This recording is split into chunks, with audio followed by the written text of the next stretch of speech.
Hello, it's me, the Business Ma, and Eat Out to Help Out. Let's just get straight down to business with it. So, on paper, brilliant, 50% off, boost the economy, encourage people to spend, encourage like upselling, and that sort of mindset just keeps going. Awesome, on paper, as I said, but there is a wave of other things to consider. For me, I will talk about the winners and the losers in terms of Eat Out to Help Out. I'll talk about the negative externalities, and I will also talk about the small business perspective and the big business perspective following on from the winners and losers. So first of all, for those that don't know, it's a UK initiative to encourage consumers to go out and spend money. Whether you're a cafe, a restaurant, a bar, canteen, food outlet, basically, where you can eat in, the government is reimbursing up 50% or up to £10 per person to the business, so that it's passed immediately on to the customer. So I go into a shop, something which was £10 before, I get up to 50% off, it's now £5. And that's running Monday to Wednesday throughout the entire month of August. So it's good for the consumer, because the consumer can go out and get more for their money. In my other video, Living with Tamar, I talked about how, depending on what it is that consumer wants to do, there can be negative things resulting from the discount. It's not inherently good, it's just good on paper. So anyway, winners and losers. The winners will be big businesses, absolutely. And you know why? Because they have the scale, they have the power, and they have the infrastructure to be able to actually roll this out and have it be a great success. So, big business, I'll call this Business A. It's announced on Monday there will be a new government scheme, Eat Out to Help Out. Okay, that's announced. Immediately you have a marketing team, you've got an operations team, a logistics team, communications team, to really get that message out and to really make sure that it's clear, it's understood, and they know what's going to happen. So you bet by the end of the week they would have had their signage done, they would have had their email communications ready to be sent out, they would have had everything they needed, they would have had their teams briefed, detailed, training would have been done, the till system would have been updated, all within a week, ready to go live. That's Business A. They're currently in the winner pile. Business A, big business. Your McDonald's, your KFCs, your Nando's even. These companies are like, yes, boom, we're on it.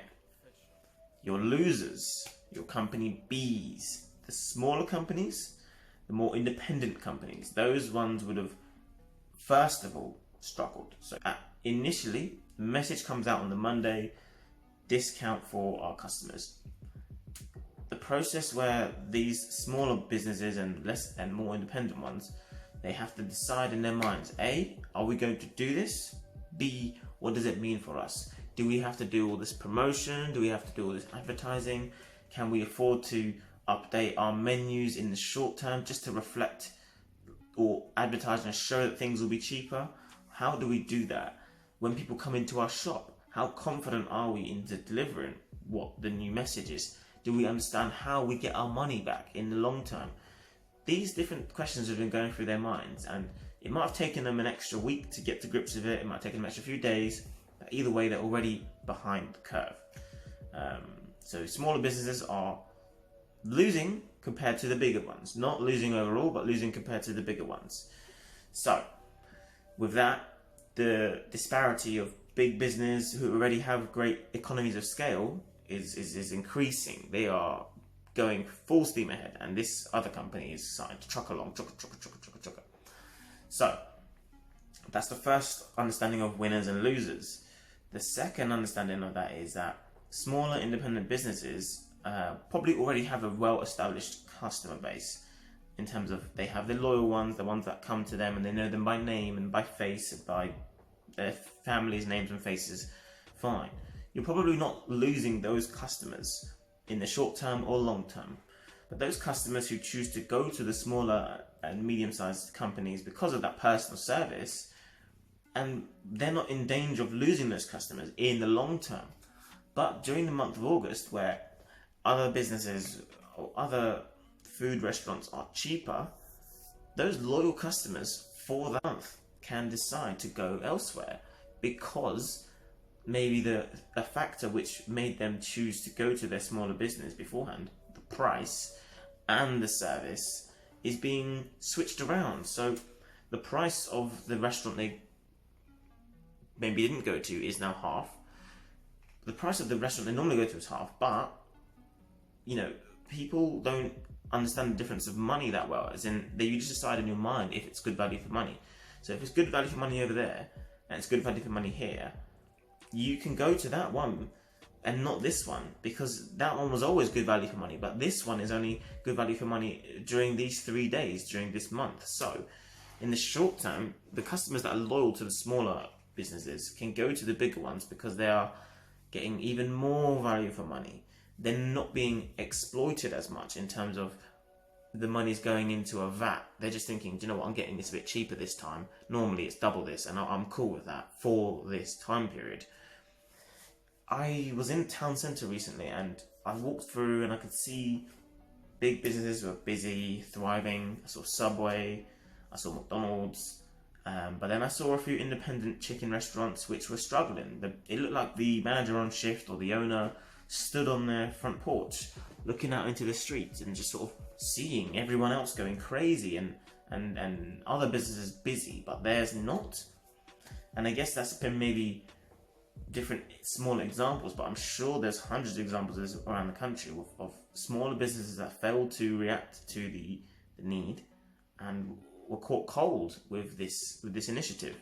There's still another 2 weeks left of this year, so they can still crack on with that. 2 weeks left of the month even. So, big business. 1 year ago in August, on a Monday, you made £3,500 revenue. Fast forward to 2020, during this government initiative, you're making 4,500. You've increased your sales year on year. Fantastic, looks brilliant, awesome. Last year, on a Thursday, you've made 2.5k. This year, on a Thursday, during the scheme, where the scheme is only Monday to Wednesday, on the Thursday you're making 1,000, maybe 800. You're making a lot less.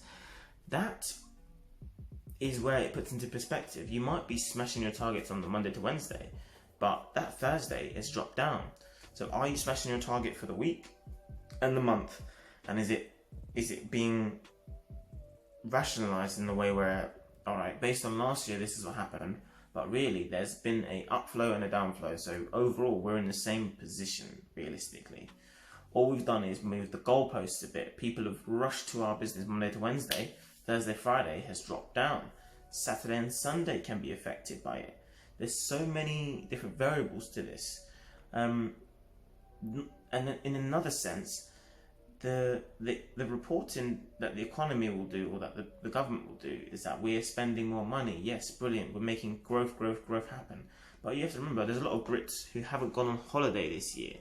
There's a lot of Brits who are spending their money at home instead of in other countries. So when they are advertising that the hospitality industry and the food industry is showing growth and people are getting back to spending, yes, they are, but compared to last year. But in the grand scheme of things, it doesn't mean that there's an overall benefit, okay? Just think about the way they're reporting it and where the money goes and the routes.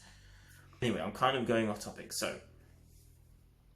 the small businesses are losing out because they're seeing their customers go to other bigger businesses that normally their prices are less affordable. Or maybe the service level is lower, but they're willing to forego that because they are seeing that the prices are that low.